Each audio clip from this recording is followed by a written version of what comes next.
Hi, Anu's കിച്ചണിലേക്ക് സ്വാഗതം. ഇവിടെ നല്ല ചൂടാണ് കേട്ടോ. അപ്പോൾ ഈ സമയത്ത് കുടിക്കാൻ പറ്റുന്ന, ഈ ചൂടിൽ കുടിക്കാൻ പറ്റുന്ന ഒരു അടിപൊളി സംഭാരമാണ് ഇന്ന് ഉണ്ടാക്കുന്നത്. വളരെ ഈസി ആയിട്ട് നമുക്ക് വീട്ടിൽ കിട്ടുന്ന സാധനങ്ങൾ വെച്ച് തന്നെ ഉണ്ടാക്കാൻ പറ്റും. നല്ല ടേസ്റ്റിയുമാണ്. അപ്പോൾ ഇതെങ്ങനെയാണ് തയ്യാറാക്കുന്നതെന്ന് നോക്കാം. അപ്പോൾ ഈ സംഭാരം ഉണ്ടാക്കാൻ നമുക്ക് ക്യാരറ്റ് വേണം. അപ്പോൾ ഞാനിവിടെ ഒരു മീഡിയം സൈസിലുള്ള ക്യാരറ്റും പിന്നെ ഒരെണ്ണത്തിൻ്റെ പകുതിയും എടുത്തിട്ടുണ്ട്. ക്യാരറ്റ് ഇപ്പോൾ നിങ്ങൾ ഇത്രയും തന്നെ എടുക്കണമെന്നൊന്നുമില്ല. ഒരെണ്ണം മതിയെങ്കിൽ ഒന്നെടുക്കാം. അതല്ല ഇപ്പോൾ 2 ക്യാരറ്റ് വേണമെങ്കിൽ 2 എടുക്കാം. അത് നിങ്ങളുടെ ഇഷ്ടം പോലെ അഡ്ജസ്റ്റ് ചെയ്ത് ചേർക്കാം. ആദ്യം നമുക്കത് അരച്ചെടുക്കണം. അപ്പോൾ ഒരു മിക്സിയുടെ ജാറിലോട്ട് ക്യാരറ്റ് ചെറിയ പീസുകളായിട്ട് മുറിച്ചിട്ട് കൊടുക്കണം.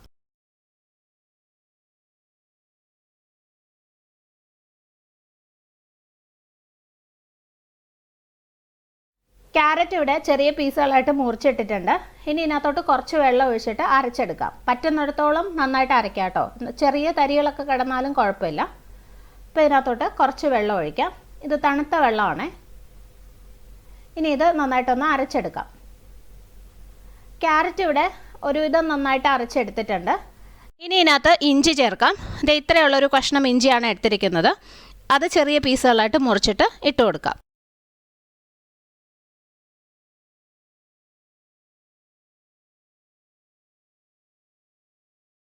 അപ്പോൾ ഇഞ്ചി ചേർത്തു.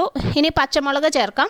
ഇതുപോലെ കുറച്ച് വലിയൊരു പച്ചമുളകാണ് ഞാൻ ചേർക്കുന്നത്. ഇത്രയും ചേർക്കുമ്പം കുറച്ച് എരിവുണ്ടാവും. അപ്പോൾ നിങ്ങൾക്ക് അത്ര എരിവ് വേണ്ടെന്നുണ്ടെങ്കിൽ പകുതി ചേർത്താൽ മതി, അല്ലെങ്കിൽ ഒരു ചെറിയ പച്ചമുളക് ചേർക്കാം. അപ്പോൾ അത് നിങ്ങളുടെ ഇഷ്ടം പോലെ അഡ്ജസ്റ്റ് ചെയ്യാം കേട്ടോ. ഫ്ലേവറൊക്കെ ഇഷ്ടം പോലെ ചെയ്യാം. ഇനി കുറച്ച് കറിവേപ്പിലയും കൂടി ഇട്ട് കൊടുക്കാം. ഇനി ഇത് ഒന്നും കൂടി അടിച്ചെടുക്കണം. നന്നായിട്ട് അരയണ്ട, ജസ്റ്റ് ഒന്ന് ചതഞ്ഞാൽ മാത്രം മതി. അപ്പോൾ 1-2 തവണ ഒന്ന് ക്രഷ് ചെയ്ത് എടുക്കാം. അപ്പോൾ ഇഞ്ചിയും പച്ചമുളകും ഒക്കെ ചേർത്തിട്ട് ഒന്ന് ക്രഷ് ചെയ്ത് എടുത്തിട്ടുണ്ട്. ഇനി ഇതിനകത്തോട്ട് നമുക്ക് തൈര് ചേർക്കണം. ഇതിപ്പോൾ 1 കപ്പ് തൈരുണ്ട്. വീട്ടിൽ തന്നെ ഉണ്ടാക്കിയ തൈരാട്ടോ. കുറച്ച് പുളിയുള്ള തൈര് എടുക്കുന്നതാണ് എപ്പോഴും സംഭാരത്തിന് നല്ലത്. അല്ലെങ്കിൽ നമ്മൾ കുടിക്കുമ്പോൾ ഒരു പാലിൻ്റെ ടേസ്റ്റ് ആയിരിക്കും. മാത്രമല്ല നമ്മൾ ഇതിനകത്തോട്ട് കൂടുതൽ വെള്ളം ഒഴിച്ച് ലൂസാക്കും തോറും സംഭാരത്തിൻ്റെ ശരിക്കുള്ള ടേസ്റ്റ് കിട്ടത്തില്ല. വെറുതെ പാലിൽ വെള്ളം ഒഴിച്ച പോലെ ഉണ്ടാവും. അപ്പോൾ അതുകൊണ്ട് എപ്പോഴും കുറച്ച് പുളിയുള്ള തൈര് തന്നെ എടുക്കാൻ നോക്കാം. അപ്പോൾ തൈരെല്ലാം ഇതിനകത്തേക്ക് ചേർത്തിട്ടുണ്ട്. ഇനി ഇതൊന്ന് അടിച്ചെടുക്കാം. ഒന്നും കൂടി മിക്സിയിലിട്ട് അടിച്ചെടുക്കാം. ഒരുപാട് സമയമൊന്നും ചെയ്യേണ്ട, അരയാനൊന്നുമില്ലല്ലോ. ജസ്റ്റ് ഒന്ന് മിക്സ് ആയാൽ മാത്രം മതി. അപ്പോൾ ഇതെല്ലാം നന്നായിട്ട് മിക്സ് ചെയ്തെടുത്തു. ഒരു ബൗളിലേക്ക് ഒഴിച്ചു കൊടുക്കുക. ഇനി ഇതിനകത്ത് ആവശ്യത്തിന് വെള്ളം ഒഴിച്ച് ലൂസാക്കി എടുക്കാം. ആവശ്യത്തിനുള്ള ഉപ്പ് ഇട്ട് കൊടുക്കാം. എന്നിട്ട് നന്നായിട്ട് മിക്സ് ചെയ്തെടുക്കാം. വെള്ളം നിങ്ങളുടെ ഇഷ്ടം പോലെ ചേർക്കാം കേട്ടോ. കുറച്ചും കൂടി ലൂസാക്കണമെങ്കിൽ കൂടുതൽ വെള്ളം ഒഴിച്ചാൽ മതി. ഇത്രയും സംഭാരം ഒരു 3 പേർക്കുണ്ടാവും. ഇനി കുറച്ചും കൂടി വെള്ളം ഒഴിച്ച് ലൂസാക്കുകയാണെങ്കിൽ ഒരു 5 പേർക്ക് കുടിക്കാനുള്ള അത്രയും ഉണ്ടാവും.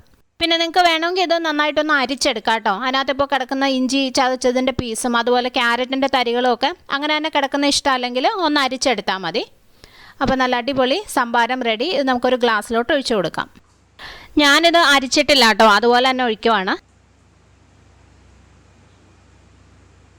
ശരിക്കും നല്ല ടേസ്റ്റിയാണ്. നല്ല പുളിയുണ്ട്. അതുപോലെ ക്യാരറ്റിൻ്റെ ചെറിയൊരു മധുരമുണ്ട്. നല്ല മധുരമല്ല, ചെറുതായൊരു മധുരം ഉണ്ടാവും. അപ്പോൾ നല്ല അടിപൊളി സംഭാരം റെഡി. നിങ്ങൾ ഒരു തവണയെങ്കിലും ഒന്ന് ട്രൈ ചെയ്ത് നോക്കണം കേട്ടോ.